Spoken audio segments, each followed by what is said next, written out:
Semua dimulai pada tahun 2021 dengan kelompok yang beranggotakan 4 orang bersiap untuk perampokan terbaru mereka. Dengan keahlian yang mereka miliki, keempatnya tidak mendapatkan kendala berarti dan berhasil melarikan diri bersama barang-barang curian mereka. Sekarang kita akan berkenalan dengan keempat orang tersebut. Yang pertama ada Hari, sang penipu licik. Berikutnya ada Jin Wung yang merupakan seorang petarung dengan badan yang cukup besar. Kemudian ada Byung Min yang merupakan hacker berbakat. Serta yang terakhir adalah cewek cantik Aryong, mahir mengemudi. Hingga suatu waktu usai keempatnya melakukan aktivitas ilegal mereka seperti biasa, geng itu bersembunyi sebentar dan memutuskan untuk mencari makan. Namun tiba-tiba sebuah truk menabrak mobil mereka menyebabkannya terguling.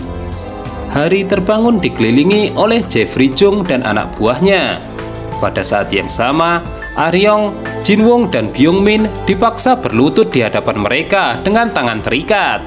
Anak buah Jung meminta Hari untuk menembak salah satu mata rantai terlemah dalam timnya sebagai imbalan atas usahanya mencuri barang-barang berharga mereka.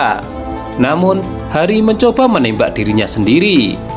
Hal ini membuat Jeffrey Jung marah. Ia mengambil pistol untuk menembak Byung Min, akan tetapi Aryong melompat dan menyelamatkan nyawanya. Setelah kematian Aryong, Hari bertemu dengan saudara perempuannya, Jae-yi, dan memberikan bagian jarahan Aryong sejauh ini.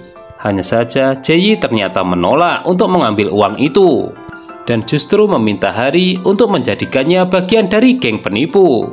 Hari menolak tawarannya, tetapi Jae-yi yakin bahwa dia akan kembali. Dia berhasil masuk ke dalam mobil Hari dan menguncinya dari dalam, sementara sudah ia hubungi polisi untuk mengincar mereka. Situasi itu ia manfaatkan untuk memaksa mereka mengizinkannya masuk ke dalam geng, dan ketiganya pun terpaksa setuju. Nah, disinilah Jae-yi membuat para pria-pria itu terkesan dengan keterampilan mengemudinya saat ia berhasil membawa mereka menjauh dari polisi dan menuju tempat yang aman. Kini, sebagai salah satu pemain, Jae-yi menjadi bagian dari banyak perampokan lain antara tahun 2021 hingga 2022. Berita tersebut melaporkan bagaimana setelah Hari dan gengnya melarikan diri dari penjara, ada geng lain yang menjarah para penjahat kaya seperti mereka namun membantu polisi. Saat tahun 2023 bergulir, Hari berada di sebuah bar di Hong Kong ketika seorang wanita misterius mengiriminya pesan memintanya untuk menemuinya di Thailand. Sementara itu di Thailand, Kang Do-young, CEO merek NFT terkemuka, memukul pengawalnya karena membuat lelucon. Ia melemparkan sejumlah uang ke wajah pengawal itu agar pengawal itu tidak membicarakan kejadian itu. Di saat yang sama, Hari mengajak Jae-yi, Jin Wung, dan Byung Min ke Pattaya, Thailand. Ia pun menemukan wanita yang meninggalkan catatan itu di Hong Kong dan mulai menggodanya. Keduanya berakhir di kamar hotel Hari dan hendak bercocok tanam ketika ketiga penipu itu menghentikannya. Hebatnya, wanita itu melarikan diri dari kamar hotel melalui jendela, tetapi meninggalkan undangan ke pesta VIP Kang Do-young. Keempat penipu itu pergi ke pesta dan mencoba mencari tahu siapa Kang Do-young saat Hari menggoda wanita itu. Semua berpencar dan mencari kesenangannya masing-masing, sekaligus mencari informasi yang diperlukan. Namun tepat saat itu, seorang pria Korea muncul dan mencoba menembak Do-young. Hari menyela dan melawan pria itu, mencegahnya menembak Do-young. Namun setelah itu, anehnya ia meminta pria itu melarikan diri ke pasar untuk membantunya lolos dari penjaga Do-young. Ketika para penjaga mengejar pria itu, Jin Wung dan Byung Min muncul di sana untuk menyelamatkannya. Do-young berterima kasih kepada Hari. Hari pun berbohong kepada Do-young dan memperkenalkan dirinya sebagai adik kelasnya di SMA, Siwoo. Ia juga mengaku bahwa ia berada di Thailand untuk bisnis sampingannya, yaitu pencucian uang. Do-young terkejut dan meminta pengawalnya untuk menyelidiki orang yang baru saja dikenalnya. Keesokan paginya, pria yang mencoba membunuh Do-young terbangun dengan serangan panik. Pria itu, Woo-young, adalah seorang tentara yang baru saja kehilangan istrinya karena bunuh diri setelah istrinya ditipu oleh investasi NFT milik Do-young. Saat sarapan, Woo-young bertemu dengan para penipu itu dan mengetahui bahwa mereka sudah mengetahui segalanya tentang kehidupan dan keluarganya. Dia kewalahan dan meninggalkan meja makan. Para penipu kemudian mendiskusikan rencana aksi mereka untuk menjatuhkan Do-young. Hari menyatakan bahwa Do-young sering memulai proyek baru dan mengajak investor pemula untuk berinvestasi di dalamnya. Dia juga mengungkapkan bahwa Do-young memiliki 230 juta won dalam mata uang kripto yang ingin dicucinya. Jadi, Do-young sangat ingin mencari seseorang yang dapat mencuci uang tersebut untuknya. Hari yang menyamar sebagai Siwoo mengajak Byung-min untuk menemui Do-young melakukan kesepakatan bisnis. Byung-min berpura-pura menjadi Naesun Jang, mitra bisnis Siwoo. Para penipu menggunakan teknologi pengubah wajah untuk membuat Do-young percaya bahwa Siwoo dan Naesun bekerja sama dengan orang-orang terkaya di Korea dan merupakan pencuci uang sungguhan. Melihat Do-young mempercayai kebohongan mereka, para penipu menyatakan bahwa mereka bersedia memulai bisnis NFT dengan Do-young dengan akan membagi 50% keuntungan mereka dengannya. Hal ini membuat Do-young tertawa terbahak-bahak saat ia mengungkap kebohongan Hari dan Byung-min. Ia memerintahkan pengawalnya untuk menyerang para penipu. Pada saat yang sama, muncul wanita misterius yang mengundang Hari ke pesta Do-young. Dia bernama Jung So-min, menatap Hari dan memanggilnya dengan nama asli.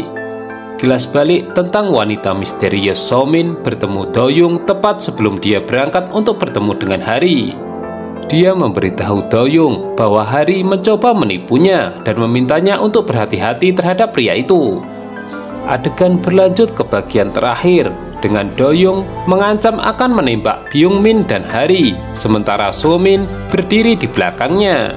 Tanpa diduga, Do-young meminta So-min untuk turun tangan sendiri menyelesaikan masalah dan menembak Hari karena dia tidak ingin ditipu oleh juniornya. So-min ternyata ragu untuk menembak Hari dan ia pun jatuh pingsan. Namun, Jin-woong muncul di sana bersama Woo-young dan kedua pria itu menghajar semua anak buah Do-young. Sementara Jin-woong memukuli anak buah Do-young dengan tangan kosong, Woo-young menggunakan senjatanya untuk menembak jatuh mereka. Woo-young melihat Do-young mencoba melarikan diri dan mengejarnya. Hari menyadari hal ini dan mengejarnya sambil berusaha menghentikan Woo-young yang berusaha membunuh Do-young. Tepat saat itu, polisi Thailand datang dan menangkap 4 pria tersebut. Byung-min dan yang lainnya sempat terkejut. Ternyata Jae-yi yang mengemudikan mobil polisi. Alhasil mereka semua bebas. Sementara itu, Byung-min memberitahu tim bahwa mereka telah berhasil mengosongkan mata uang kripto dari dompet Do-young dan memasukkannya ke dompet mereka. Sementara itu di sisi lain, Do-young hancur saat mengetahui bahwa semua uangnya telah ditransfer ke dompet lain. Ditambah lagi ia mendapatkan telepon dari Jeffrey Jung yang memberitahu Do-young bahwa ia tidak berguna lagi sekarang karena telah kehilangan semua uangnya. Malam itu, Hari memberitahu Woo-young bahwa ia akan menghubunginya saat mereka berhasil menukar aset curian dari Do-young. Hari meninggalkan para pemain sendirian malam itu dan pergi berkencan dengan So-min. Wanita itu menjanjikan bahwa ia dapat membantu keempat penipu itu menghapus semua catatan kriminal, seperti yang mereka lakukan untuk Jak Sajang. So-min memberitahu Hari bahwa mereka harus bekerja untuknya selama 1 tahun dan So-min setuju. Keempat penipu itu akhirnya kembali ke Korea Selatan dan bertemu dengan kepala polisi Hwang In-sik yang mengantar mereka ke Hotel Libra, tempat mereka akan tinggal selama setahun mendatang. Di sana, So-min menunggu Hari dan teman-temannya. Kelompok itu gembira melihat tempat itu ditata dengan sangat baik, dengan semua yang mereka sukai dan butuhkan untuk pekerjaan tersebut. Hari gembira karena mendapat sambutan yang sangat mewah. So-min meminta keempatnya untuk beristirahat malam ini agar mereka dapat mulai bekerja keesokan harinya. Namun malam itu Hari memperhatikan Jae-yi sedang melihat foto Aryong di tempat tidurnya. Sementara itu, seorang gadis pemula, Mi-woo, dibius dan dimanfaatkan di sebuah klub malam pribadi oleh seorang pria kaya bernama Jin-soo. Namun jika ditelisik ke belakang, pria itu adalah anak buah dari Jeffrey Jung yang secara khusus ditugasi mengedarkan obat-obat terlarang. Nah, Miwo merupakan salah satu korbannya yang dianggap aset. Hebatnya, jaringan ini ternyata bekerja sama dengan kepolisian, jadi sulit diberantas. Keesokan harinya, Hari, Somin dan kelompok tersebut membahas kasus agensi hiburan KU Entertainment. Somin menjelaskan kasus Miwo kepada Hari dan para penipu yang lain dan memberitahu mereka bahwa polisi menolak untuk mengajukan pengaduan terhadap Jinso dengan alasan dia merupakan direktur KU Entertainment dan berteman dekat dengan CEO perusahaan tersebut, Kim Yoon-gi. Singkat cerita, Jin Woong bergabung dengan klub malam pribadi sebagai penjaga. Sementara Somin, Jae-yi, dan Hari hadir di klub malam tersebut sebagai tamu. Somin mencoba membuat Jinso terkesan yang mengawasinya dari lantai atas. Di tempat berbeda, di dalam, Jin Woong berhasil mengalahkan para penjaga lainnya dan menahan mereka semua. Sementara itu, kepala polisi Hwang dan Byung-win menunggu di mobil untuk membantu anggota tim lainnya. Dengan banyak waktu luang, Byung-min mencoba berlatih membebaskan diri dari penangkapan para penjahat. Ia meminta kepala polisi Hwang untuk mengikatnya dan mencoba membebaskan diri, sementara lelaki tua itu mencoba meretas sistem komputer klub menggunakan laptop Byung-min. Di dalam klub, Jinso mengantar Somin ke ruang privat dan menawarinya beberapa obat dengan harapan mereka bisa mabuk bersama. Somin lantas berkomunikasi dengan Hari, memberitahukan bahwa dia telah memiliki buktinya. Somin lantas menghajar Jinso dan Hari muncul di ruang privat tepat pada waktunya. Namun Jinso mengancam dengan menyerang mereka dengan menggunakan pisau ketika Hari mengalihkan perhatiannya dan Jae-yi membuatnya pingsan. Para pemain menyandera Jinso. Somin memberitahu Jinso bahwa ada bukti kuat yang memberatkannya dan memintanya untuk mengungkap kebenaran tentang keterlibatan agensi hiburan dalam penyerangan terhadap trainer muda. Hari mengancam akan membunuh Jinso dengan menggunakan obat yang sama, dan akhirnya Jinso memberitahu mereka semua detail tentang keterlibatan CEO KU Entertainment dalam penyerangan tersebut. Somin lantas meminta Jin Woong untuk menyerahkan Jinso dan bukti yang terkumpul kepada jaksa yang bernama Kwak Do-soo. Jinso memberitahu jaksa Kwak tentang pemain yang mengirimnya ke sana. Sementara itu, CEO Kim Yoon-gi mengetahui bahwa Jinso sedang berbicara dengan jaksa dan merasa khawatir. Keesokan harinya, Hari mengirim Ji Woong untuk mencari bukti terhadap CEO Kim. Jin Woong berhasil menyimpan kamera di ruang pribadi tempat CEO Kim makan siang bersama kepala polisi. Kamera itu menangkap gambar CEO Kim yang menyuap polisi dengan amplop berisi uang tunai. Rekan jaksa Kwak mengatakan kepadanya bahwa orang-orang yang disebutkan Jinso terdengar familiar baginya. Jinso mengkonfirmasi bahwa orang yang mengirimnya ke jaksa Kwak adalah Hari. Sedangkan di saat yang sama, Hari mengunjungi jaksa Jang dan berbicara kepadanya tentang apa yang sedang ia lakukan dan para penipu lainnya. Jaksa Jang menduga Hari kembali ke Korea Selatan untuk membalas dendam kematian Aryong. Setelah mengobrol, Hari meninggalkan kantor jaksa tetapi bertemu dengan jaksa Kwak di sana. Jaksa Kwak akhirnya mengenali Hari dan mengejarnya. Hingga kemudian jaksa tersebut menangkap Hari saat kedua pria itu berhadapan muka. Nah, gimana komentar kalian dengan serial drama yang satu ini? Menarik bukan?